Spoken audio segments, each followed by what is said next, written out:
Today on World Have Your Say, it has been such a difficult 2-3 weeks in Afghanistan. First off, we had the accidental burning of the Qurans. That was bad enough. Then we had that rogue US soldier who killed 16 Afghans. Has the time come when we should admit that NATO forces, NATO-led forces in the country, are now doing more harm than good? That's World Have Your Say from BBC World News.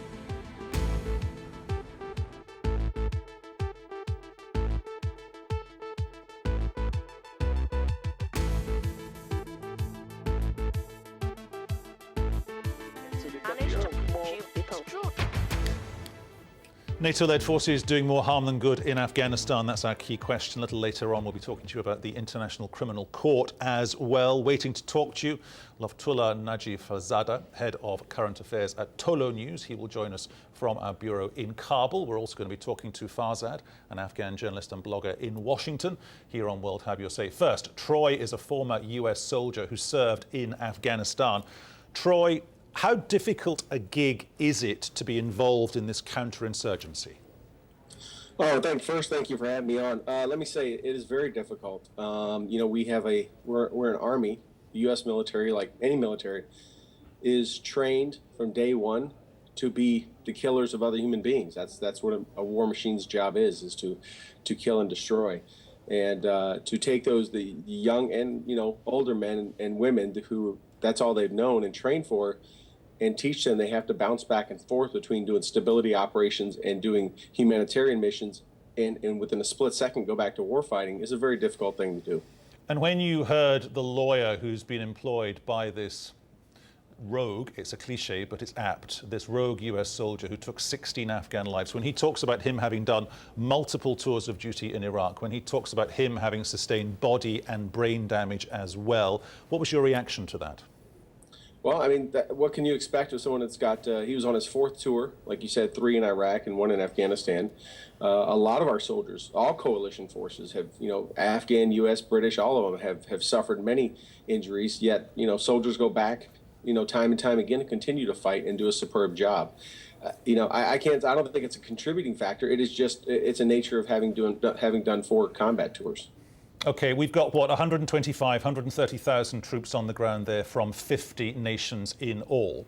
If somebody had said to you when you were working on the ground in the villages, in the small towns, you've now got to come back from that, how do you carry on working with the people of Afghanistan whilst also defeating the Taliban if you are literally not on the ground anymore?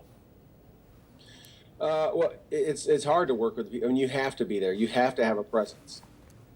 Number one. Number two, the Afghan people have to know it's on them. The success of Afghanistan does not rest on the amount of money that we can pour into there or the amount of troops that 50 countries can pour into there. It really depends on the Afghan people stepping up and taking charge themselves. That's been the whole point of this whole effort, is to empower them, and they have to step up to the plate and do that. Troy, do stay with us and join the debate whenever you feel like it. Just jump in, because if you don't, the moment generally gets lost here on World Have Your Say. The editorial in the Chicago Tribune today reads like this: the reasons the administration doesn't plan to complete the drawdown of American forces until the end of 2014 remain valid. A hasty withdrawal would plunge Afghanistan into violent chaos. Let's talk to Farzad, who's an Afghan journalist and blogger joining us out of Washington. Farzad, more harm than good, because if you judge it by the yardstick that, say, David Cameron, the British Prime Minister, would judge it, this has been a huge success. I think this is not success while dozens of Afghan civilians are being killed in a village during the night when they are in the bed. That was outrageous incident in Afghanistan, and the international community and the United States needs to fix these things prior to be happening. So, as David Cameron stated, that's very sad news and very horrific incident. And I understand his feelings about Afghanistan. And they don't need to pull out their own troops from Afghanistan. This is not the option. They need to do and fix the things. But we are looking, as we're talking to you, we're watching pictures from Kandahar, where Yes. the NATO-led forces are doing their thing. The people of Afghanistan are living a day-to-day life. Granted, it's a life that has to endure terrible poverty by most standards, corruption and incompetence on the part of, in some regards, the local forces. That's what the local forces critics might say. So I'm at a loss to know how the events of the past 2.5 weeks translate into the very bleak picture that you're painting for us. Okay, actually, as the President Hamid Karzai stated, the Afghan government wants the transition process to be completed in 2013, a year earlier from 2014 scheduled. But it's not good for Afghanistan international community. It's a risky job, and I think everything should go on schedule, based on schedule. But Afghan people has found a very wrong image of international community and its presence in Afghanistan. So the United States especially needs to convince the Afghan people that they are trying to bring the shooter of Panjwai district to justice as soon as possible, as it will heal the Afghans' wounds. Okay, let's talk to Lotfullah Najifizada, head of current affairs at Tolo News. He joins us from our BBC bureau in Kabul. Lotfullah, we're talking about Hamid Karzai now, in effect, I guess, telling NATO forces to leave the villages, leave the smaller towns. The Taliban have walked away from a nascent process that, in theory, could have evolved into being peace talks at some point way, way, way down the line. How does Afghanistan come back from this current situation? Well, I think it's a very decisive and critical moment in Afghanistan. But if I may quickly go to the mistakes, the strategic and serious mistakes the US and the international forces have made in Afghanistan over the past 10 years, it starts, from the May 29th incident in Kabul, where a convoy of US forces killed a number of Afghan civilians in Kabul, and that sparked to a very widespread protest in town. And later on in 2007 and 2008, there was some sort of a curb and limitation of similar incidents. But unfortunately, in 2012, we've seen three very strategic mistakes committed by foreign troops in Afghanistan: the Quran burning and the footage released showing US Marines urinating on dead bodies of the Taliban fighters, and the recent shooting in Kandahar. There is no question that the larger cause, there has been a lot of achievements made in this country as well. You can refer to the number of girls and women going to school, and you can refer to development made in Kabul and many others. But what's very important in a counterinsurgency mission such as this one in Afghanistan is that you should have you should win the public perception. This is something I'm currently thinking that we are, and the international forces are losing it. But the biggest harm would be if the people of Afghanistan are left behind in 2014 and beyond. I think that's a regrettable harm that the Afghan forces, the Afghan people, as well as the international forces and the international community at large, would pay the price. Coming back to your question, I think the Taliban have lost the confidence that the US is interested in peace talks seriously, because they were expecting the 5 Taliban leaders would be released from the Guantanamo Bay, which I think is going to take time, given the fact that there are a lot of concerns in the US, and there are some domestic concerns here as well. But I think, as the international community have laid out a very clear strategy, that there is no victory and defeat in this mission. There has to be a political settlement. Therefore, the return of the Taliban back to the negotiation table is very crucial. Okay. Okay, this is a Okay. multimedia, multi-platform program. Yes. David posted on Facebook to say this: "It has never been more apparent that we are creating enemies quicker than we can kill them. Common sense would suggest that the US must remove itself from the conflict to end the cycle of violence and reprisals." Troy, just come back on that point. The idea that what's going on and what's happened, particularly over the past 3 weeks, is creating more enemies than it is friends, because on the ground, very, very difficult to spin all those plates all the time. Yeah, it's a good point you bring that up. I want to look at it from a different angle, though.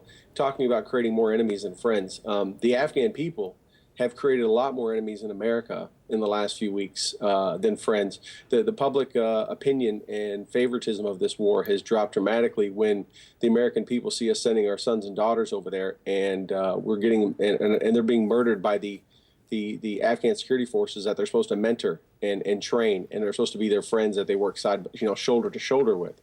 So that has caused the American people to be very upset, and many who in the past I think have been very optimistic about Afghanistan are now stating things like, "Let's just leave that place. Let's get out. We're done with them. They don't want us there." So when we talk about enemies and friends and enemies, it's working on both sides.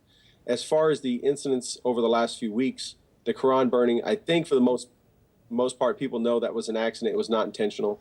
The urinating on the bodies by the Marines really didn't cause much of an uproar. We didn't see. I'm sorry to interrupt you, sir. Actually, you said that the American peoples are upset because of killing of Americans in Afghanistan by Afghan national security forces. That's right. The American people are upset, but there is no doubt they are in the front line of war. But the civilians who are being killed in their beds and their homes during the night, that's more horrible and a tragedy than the American peoples are being killed. It's what this soldier is alleged to have done, killing these 16 people. I'll be the first to say is a horrible incident, and will do a lot more damage than just what he's done to those 16 people and their families. We already see the damage rippling across the country and to our negotiations. What I'm saying is, it's not just a one-way street. The people in America are getting very upset. The people that push on Congress to fund not only the current war, but possibly to fund Afghanistan well after we leave, which I think all know will need to happen if Afghanistan wants to keep security forces. They're going to be dependent on U.S. and foreign contributions. The American taxpayer is not going to want to fund that if the security forces continue to murder our soldiers. Do stay with us here on World Have Your Say from BBC World News.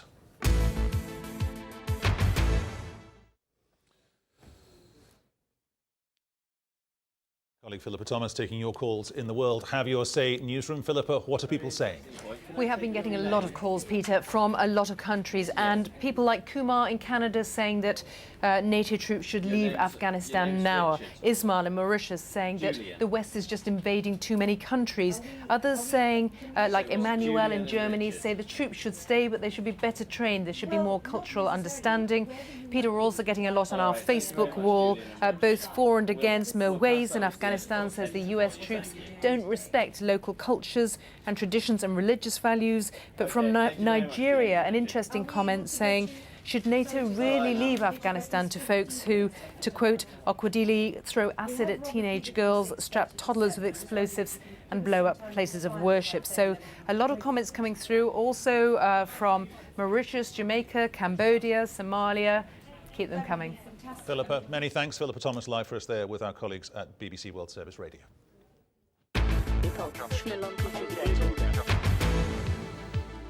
Welcome back. Two key questions for you today on World Have Your Say. Is the NATO-led force in Afghanistan actually causing more harm than good? I guess this is a question of getting it in balance. On the one hand, you've got a force numbering tens of thousands of people on the ground from 50 countries. And overall, yes, there have been huge successes. However, we have had those accidental burnings of the Quran over the past 3 weeks, plus that rogue US soldier taking 16 Afghan lives. Let's talk to Sana Salim, who's a Pakistani blogger joining us now from Bangkok. Sana, what's your take on the debate so far?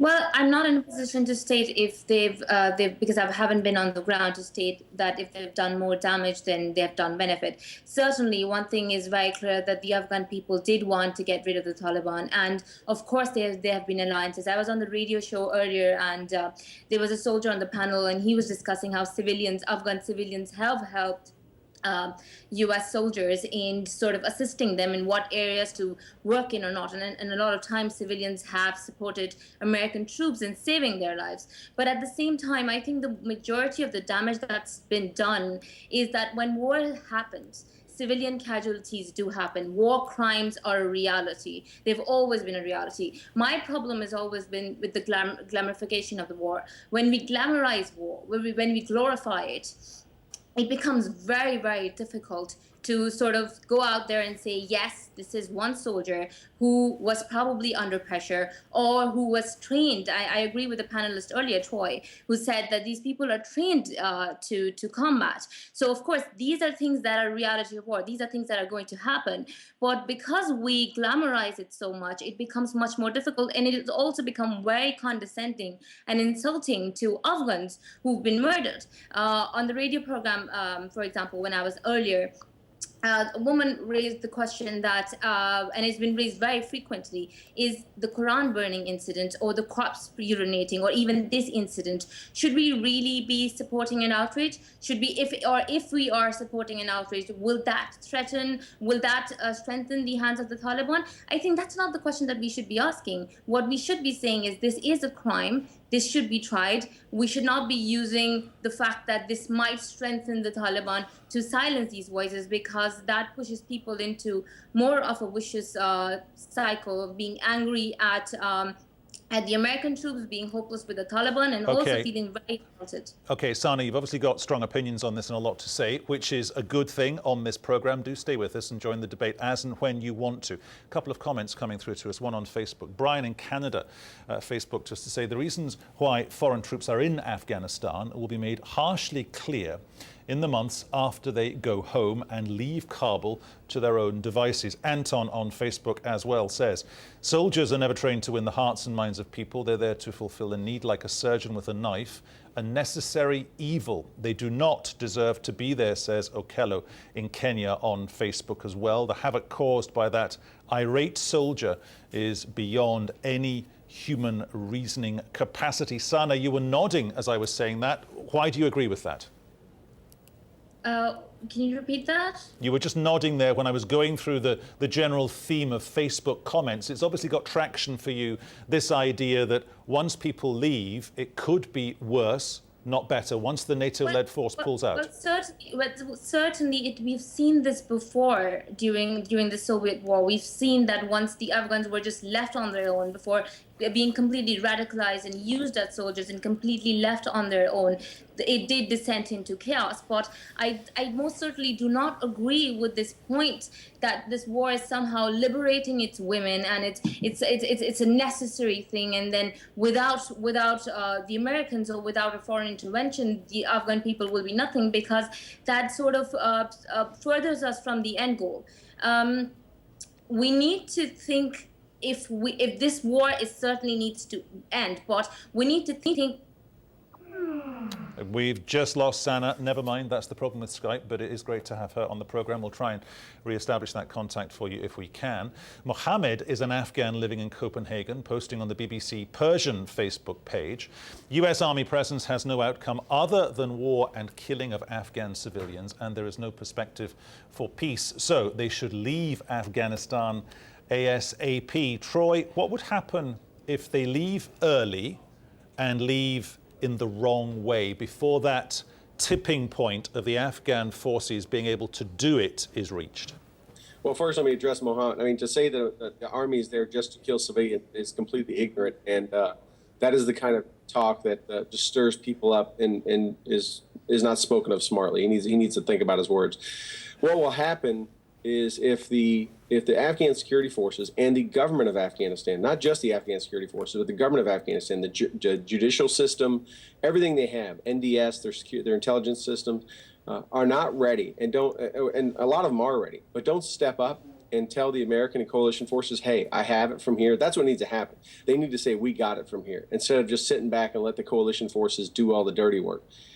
But if the U.S. forces leave before they are willing to step up and do it, they are going to have a very hard time in trying to keep and trying to secure that country, which is what our intent has been this whole time. Since 2002, we have been working and training with Afghan forces so that country can stand on its own, so it doesn't fall into another Taliban rule or a Russian rule or something like that, so they can secure and be in their own sovereign nation. That's been the whole point. If they aren't willing to step up and do that in time, then they're going to suffer and probably won't have much of an existence before someone else comes in to take over. Okay, Abbas in Kabul, join the debate for me. We're talking about more harm than good, but as is ever the way with World Have Your Say, we've gone on to all the other associated issues here. What's your take on this? Well, I think, yeah, there have been a couple of, in the past couple of months, there have been very tragic incidents, starting from the video of urination on Taliban dead bodies, and then there was the Quran burning, and then this civilian massacre in Kandahar. But what's more important is that we have not to ignore the great achievements that we've had in the last 10 years. Like Afghanistan had the kind of economic and social development that we did not have for the last 200 years, I could say. And then we have our national security forces. We have more than 250,000 soldiers in Afghan National Army, and then in Afghan National Police. We have intelligence, strong intelligence, and all of this has been possible with the international presence and with the international community's support. Before the international presence in Afghanistan, there was the horror of civil war in Kabul. Thousands of people were killed. So there have been great achievements. We have now, of course, very weak, but we have governance institutions. We have we have a very vibrant civil society. We have a booming media in Afghanistan. So all these developments, I think, have been only possible because of the international intervention in Afghanistan. Otherwise, before that, we had the civil war. But of course, there have been the incidents such as the recent last weekend's civilian massacre in Kandahar. Okay, Farzad, just to interrupt you for a second, we're almost out of time. Farzad wants to come in on this one. Farzad, what's your point? Yes, Abbas, I agree that we have achieved many things in the past 10 years, but we have to not forget that billions of dollars have been poured to Afghanistan. And compare with the amount of the money, nothing has been achieved. Actually, as soon as the international community and the United States leave Afghanistan and cut the funding of the institution like Afghan National Police, Afghan National Army, everything will go back to like 10 years ago. We will be not having a strong army, a strong police, a strong institution that can handle everything fine. But until of course, we I do agree with you of on that, because we have been on war for the last four decades, almost 40 years, and I think 10 years is not enough, quite enough for a country which has been at war for 4 decades to come up and that's not a good idea. 10 years is a long time. Another important point which I want to say clearly is that within Afghanistan, in Afghanistan, among ourselves, there has been hypocrisy from our political and religious leadership. For instance, last year in February, a Taliban fighter opened firing on civilians in a bank in Jalalabad. There have been killings of civilians every day in Afghanistan. Yesterday in Oruzgan, there was an IED blast in which 5 women and 4 children were killed. And similarly, today there was a blast in Oruzgan. Then the day before, there was a blast in Helmand. Taliban kill civilians every day, but we do not see a harsh criticism or any condemnation from our political and religious leadership in Afghanistan. This is what we have to admit. Very last point, in 10 seconds, Troy. Will an exit strategy work properly if the Taliban have to talk to somebody else because they say they don't want to talk to Hamid Karzai? The Taliban's coming to the negotiating table is nothing but a ruse. They are just stalling for time. They have nothing to negotiate. They don't have a country or a people, and they don't care about the people, as your previous commenter just said. They don't care about human life. Troy, I'm going to have to stop you there, for which I apologise. World Have Your Say will continue, of course, in just a few minutes here on the BBC.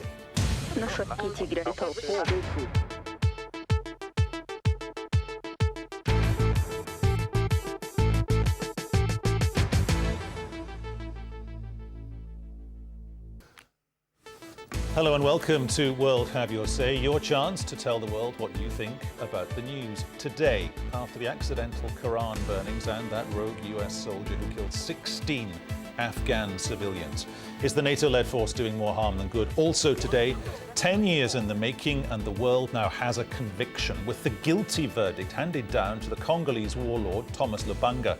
Has the ICC, the International Criminal Court, finally done what it's supposed to do?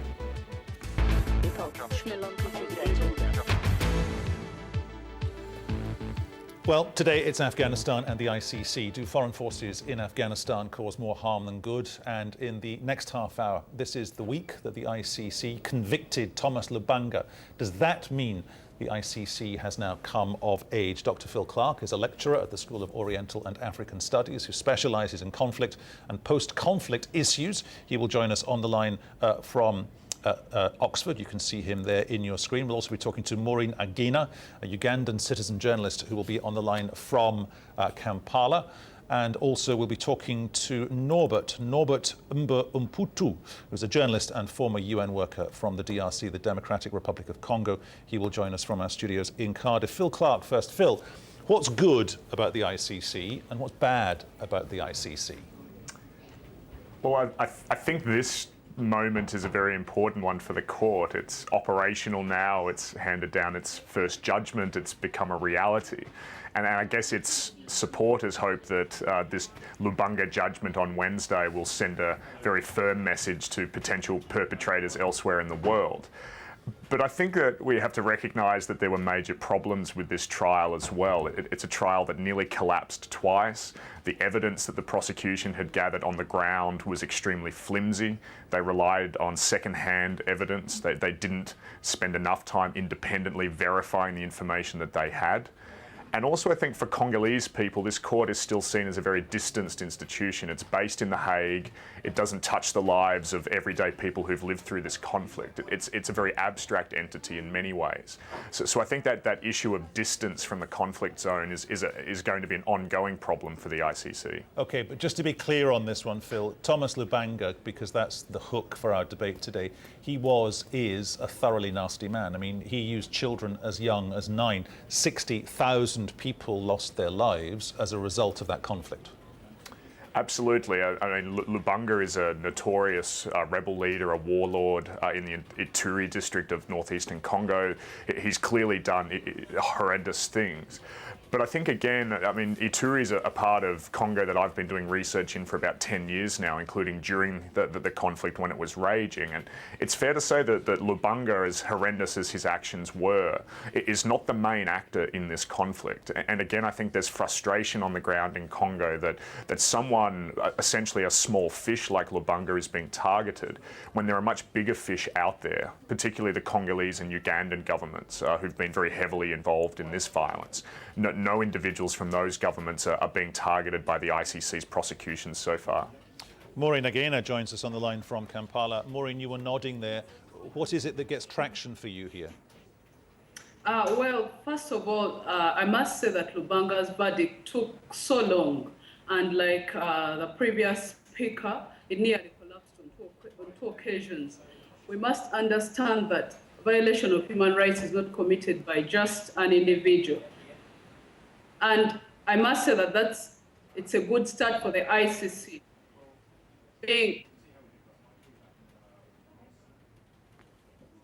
I think we're losing that line to Maureen. I'm sorry, there was an interruption. Okay, Can Maureen, you're back with us. Carry on, please. Okay, I was saying it's a tick for the ICC. Well, they have achieved this. They have had their first verdict on Lubanga. But now that Lubanga has been brought to justice, who is accountable to the people who are affected by his atrocities? I'm sure Lubanga had a lot of backup. Like it has already been mentioned, he's a small fish. What about the people who have been supporting him? I mean, he may be a villain to some of us, but the man is still praised as a hero by some of the population in the Ituri region. We cannot ignore this mixture of feelings. Unfortunately, not much has been said about Lubanga's action in this region. but maybe the region now needs reconciliation and not punishment. And what's in this for the people of Ituri, for the people of Eastern DRC? Do they feel a sense of satisfaction that they have attained the justice? Maureen, you've hit the nail on the head, as has Tieno, posting on our Facebook page to tell us Lubanga is a tiny fish. The ICC is just like a spider's web. Only the weak will pay the price. Norbert, the weak will pay the price. Only the weak will pay the price. Do you agree with that or disagree? No, I think I disagree a little bit. You know, if we say that Lubanga belonged to a web, we could just agree that the ICC need to start somewhere. And I think now the important question is who is next or what is next. You know, the problem in Africa is the problem of the impunity or the problem of the lack of the accountability. And if after 10 years we got the first case of someone found guilty, we need just to say, oh, thank you, now it's possible to move on. And you know, the ICC was set up 10 years ago, and that means there are a lot of things that need to be improved, of course.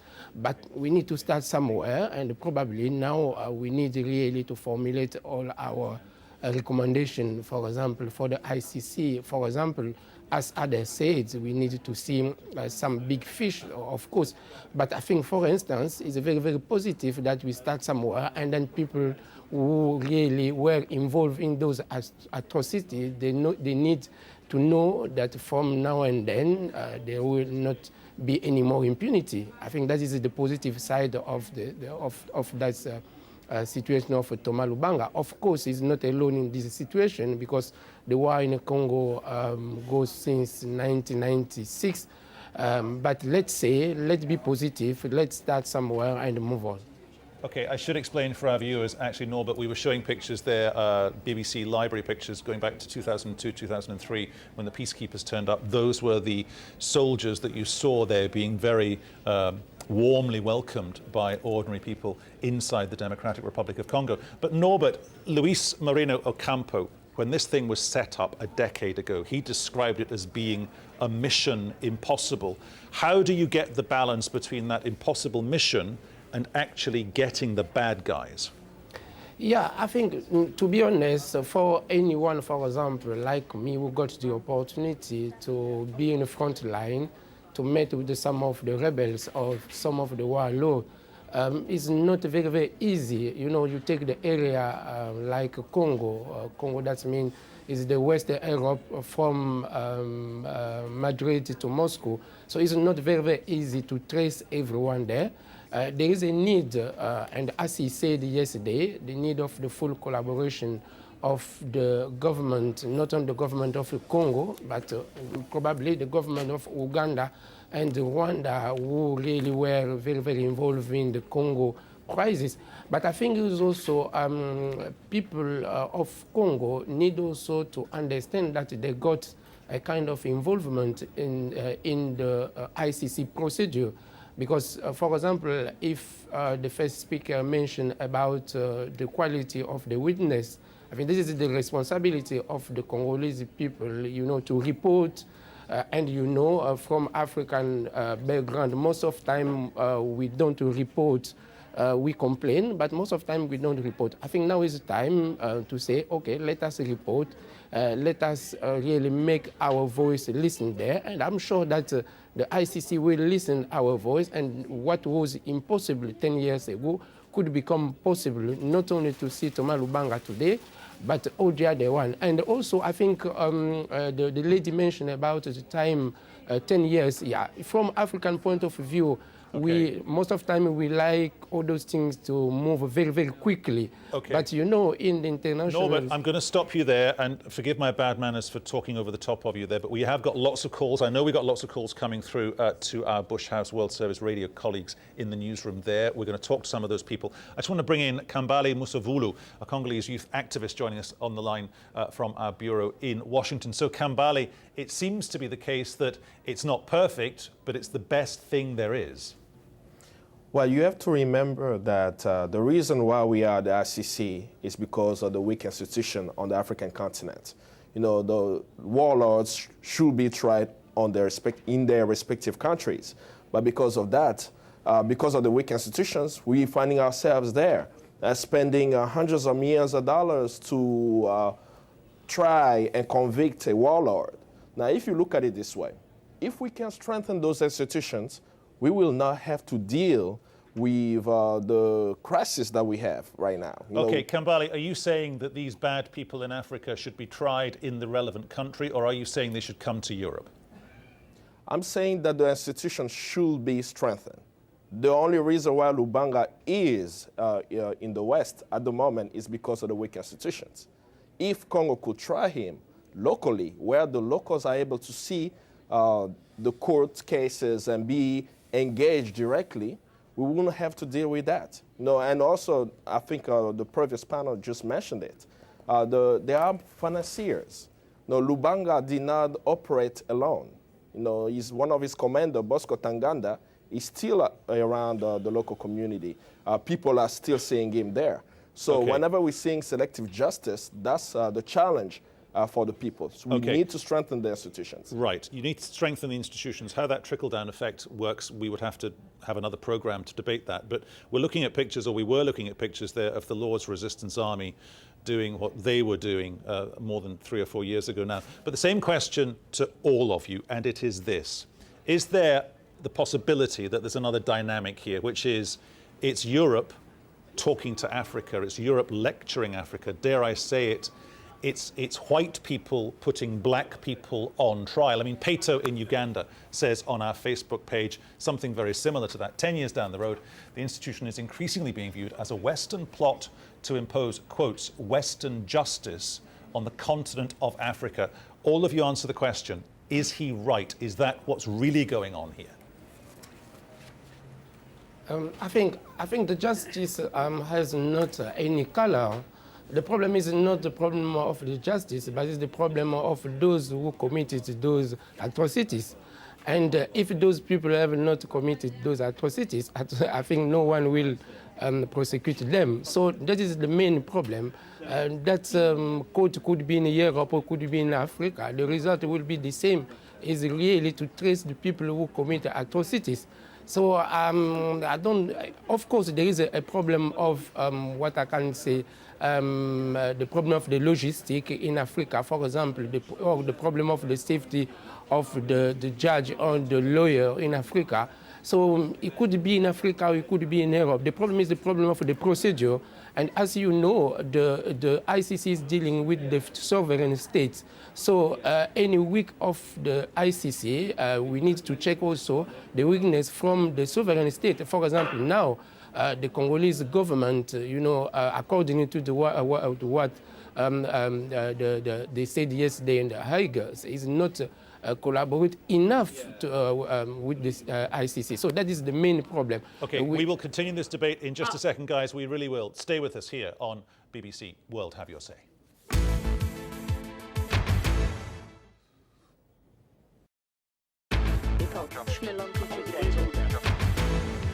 Welcome back. You're watching World Have Your Say with Peter Dobby, and we'll be talking to my colleague Philippa Thomas in just a second at World Service Radio in central London. Today we are talking about the ICC. Has the International Criminal Court finally come of age, if you will, with the guilty verdict being handed down to Thomas Lubanga following on from the horrible events several years ago now in the Democratic Republic of Congo? Philippa Thomas tracking your calls, and also with you a little later on World Service Radio. Philippa, what are people saying? Well, we have had an absolute flurry of calls in the last 10 minutes, Peter, on the ICC from Barbados, Canada, New Zealand, Cameroon, Pakistan. Joachim in Vancouver in Canada says the ICC is a joke because there's lots of killing going on in the Congo, he says, and they're doing nothing about it. We heard from Kofi in Ghana that the ICC is doing a good job, but it needs much better contacts with the UN to fight crime worldwide. Also, Mohammed in Tanzania says lots of killing in Somalia. Why is no one doing anything about it? Lots more like that. Philippa, many thanks. And if you want to carry on this debate, of course, you can do it via various online bits of our platform output. But Philippa is back. This is complicated because of a time change in the States. Philippa is back at 1700 GMT if you're in the US or Canada. If you are not in North America, it's 1800 GMT. And we don't have time to explain why there's a time difference right now. Believe me, there just is. Now, the key question that we were putting to Kambale and Maureen a little earlier, before I interrupted them, was this, and they're still with us on the line from Kampala and from Washington. Guys, the question was this. Does this, in some senses, at some level, boil down to white people putting black people on trial? Maureen from Uganda. Kambale, you go first. Okay. Yes, I do believe it will be a simplistic way to look at it. I'm looking at it more so as the West trying Africans while they're not stopping the policies they have right now. Whenever we look at those warlords, they are a symptom of a larger problem. But policies in the West, and the UK and the United States, are supporting strong men in Africa. So in the case of the Great Lakes region, you have Rwanda and Uganda who have supported the rebels, and they're serving these interests in that region. So taking a Lubanga out, when you have these rebels still in the region, integrated into the Congolese army, and Bosco Tangana still locally, does not address the problem. Many thanks for your contribution to the debate today. Maureen, over to you. I must say that this is an issue of justice versus accountability. If I may ask, will the ICC go further to incriminate those who have involved children in the DRC war? Lubanga has been convicted for enrolling children into the militia. The fact is that most militia involved in Eastern DRC before 2005 did the same.